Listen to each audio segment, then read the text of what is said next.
ಮಾತು ಸತ್ತು ಹೋಗಿ ಆ ಮಂಕಾದ ರಾತ್ರಿಯಲ್ಲಿ ಕಳಿಸಿದ್ಯಾರು? ತಪ್ಪು ನಿಂದ, ತಪ್ಪು ನಂದ, ಕೊನೆಗಾರದ ಒಗಟು ಇದು. ಮುಂಜಾನೆ ನಿದ್ರೆಲಿ ನಾ ಹೇಳಲಾರದ ಕನಸ, ನೀ ಸಿಕ್ಕಾಗ ಮಾತಾಡೋ ಮಾತೆಲ್ಲ ಬೇರೆ.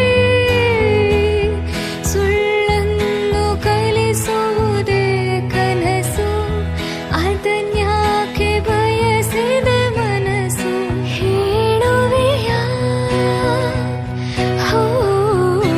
ಒಂದೊಂದೇ ಬಚ್ಚಿಟ್ಟ